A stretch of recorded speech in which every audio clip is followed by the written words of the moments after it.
میرے نبی کریم صلی اللہ تعالی علیہ وسلم نے اعلان فرمایا غزوہ کے لیے، جنگ کے لیے، جہاد کے لیے۔ قحط کا زمانہ تھا، لوگوں کے پاس کھانے کو روٹی نہیں تھی۔ حضرت عمر فاروق فرماتے مجھے یوں لگتا تھا کہ ان دنوں سب سے زیادہ خوشحال میں ہی ہوں، تو میں نے اس طرح کیا کہ گھر کا سارا مال جمع کیا، تو وہ میں نے نصف کیا، اس کو آدھا، اور آدھا مال میں نے رکھ لیا گھر والوں کے لیے، اور آدھا مال پھر میں بول رہا ہوں 2.5% نہیں 50%، یہاں 2.5% کی زکوٰۃ دیتے ہوئے لوگ پریشان ہو جاتے ہیں۔ 50% جناب عمر فاروق رضی اللہ تعالیٰ عنہ فرماتے ہیں کہ وہ میں نے اس کو جمع کیا، اور میں نے ارادہ کیا کہ آج ابو بکر سے آگے گزریں گے انشاءاللہ، نیکیوں میں، خرچ کرنے میں، کمانے میں نہیں، جمع کرنے میں نہیں، خرچ کرنے میں۔ فرماتے ہیں جب وہ میں مال لے کے نبی کریم کی بارگاہ میں گیا تو میں بڑا مطمئن تھا کہ آج میں آگے گزر ہی جاؤں گا، لیکن جب میں نے نظر اٹھائی تو میرا رنگ بدل گیا، میرے پیچھے پیچھے ابو بکر صدیق بھی آئے، اور فرماتے ہیں میں نے اس مرد درویش کا رنگ بدلا ہوا دیکھا، سر کی ٹوپی بھی اتار لی، پیروں کے جوتے بھی اتار دیے، وجود کے کپڑے بھی اتار کے بوریے کا لباس پہن لیے، اور گھر سے سوئی دھاگا بھی اٹھا لائے۔ کہتے مال رکھا۔ حضور نے مجھ سے پوچھا عمر کیا لائے ہو؟ میں نے کہا حضور آدھا لے آیا ہوں، آدھا چھوڑ آیا ہوں۔ نبی کریم بڑے خوش ہوئے، مجھ سے پوچھا تھا کیا لائے ہو، بات پہ غور کرنا۔ اور ابو بکر صدیق سے پوچھا ابو بکر گھر میں کیا چھوڑ کے آئے ہو؟ مجھ سے پوچھا کیا لائے ہو؟ ابو بکر سے پوچھا ماں اب کئی تھا،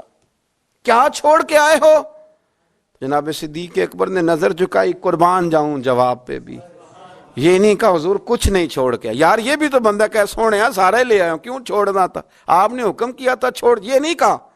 کہ یا رسول اللہ میں سارا لے آؤں، کیا جواب دیا؟ ماں اب کئیت لہم اللہ ورسولہ،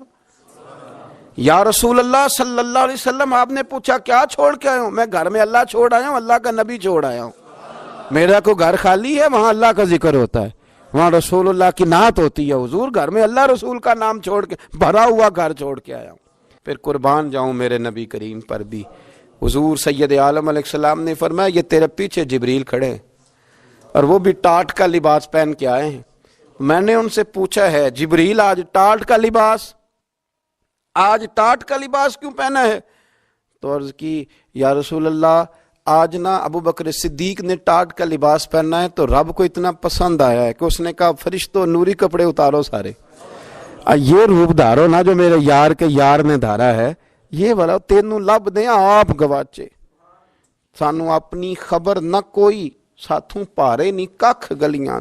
سانو تے آخ دے لوگ شدائی، ہاں سانو آخ دے لوگ شدائی، کیونکہ ایسا ننگ نموس دا ساڑ کے چولا، گل پہنے ہیں تاج گدائی، سجنا اپنا آپ گوایا ہے تاں یار نے چاتی پائی، سارا ہی رکھ دیا سارا ہی۔ اور ایک جملہ امام سیوطی نے لکھا ہے جس پر وجد کرنے کو دل کرتا ہے، میں صحیح کہہ رہا ہوں، وجد کرنے کو دل کرتا ہے۔ امام سیوطی فرماتے ہیں کہ نبی پاک صلی اللہ تعالی علیہ وآلہ وسلم نے کہا کہ ابو بکر میرا رب فرماتا ہے کہ تو سارا ہی لے آیا ہے اور ٹاٹ کا لباس تو نے پہن لیا ہے، تو رب فرماتا ہے کہ ابو بکر سے پوچھئے کہ ابو بکر اس حال میں اپنے رب سے راضی ہے کہ نہیں، اس حال میں راضی ہے کہ نہیں؟ تو صدیق اکبر کی تو چیخ نکل گئی، عرض کی یا رسول اللہ میں کہاں اور میرا رب کہاں، میرا اللہ میری رضا پوچھتا ہے، یا رسول اللہ میں اللہ سے بھی راضی ہوں، رسول سے بھی راضی ہوں، دین اسلام سے بھی راضی، حضور میں بڑا ہی راضی۔ اور میں نے یہاں ایک عجیب بات پڑھی، حضرت ابی بن کعب نے ایک دفعہ کہا تھا یا رسول اللہ میں نے سارا مال دینا ہے، فرمایا نہیں بھائی چوتھا حصہ دے، 3 حصے رکھ لے۔ حضرت ابو لبابہ نے بھی کہا تھا حضور سارا مال پیش کرنا ہے، فرمایا نہ تیرے بچے پیچھے فاقہ مرے، میں نہیں سارا قبول کرتا چاہے دین کے، چوتھا حصہ دے۔ ان سے کہا سارا نہیں قبول کرنا، یہ سارا لائے تو ان کا قبول کر لیا۔ اور پھر لفظ ہیں بڑے خوبصورت حدیث پاک میں، نبی کریم علیہ السلام نے فرمایا، یہ ابن ماجہ کی روایت ہے، فرمایا مجھے کسی کے مال نے اتنا نفع نہیں دیا، کسے باشد، اللہ اکبر، فرمایا کسی کے مال نے اتنا نفع نہیں دیا جتنا ابو بکر صدیق کے مال نے نفع دیا ہے۔ گویا حضور فرماتے ہیں کہ یہ لے کے بھی آتا ہے اور اس کا مال ہے بھی بڑا برکت والا، جب آتا ہے تو پھر مزیدار بھی بڑا ہے، پھر اس میں نفع بھی بڑا ہے، پھر وہ کہیں خرچ کرتے ہیں تو اس پہ عطا بھی بڑی۔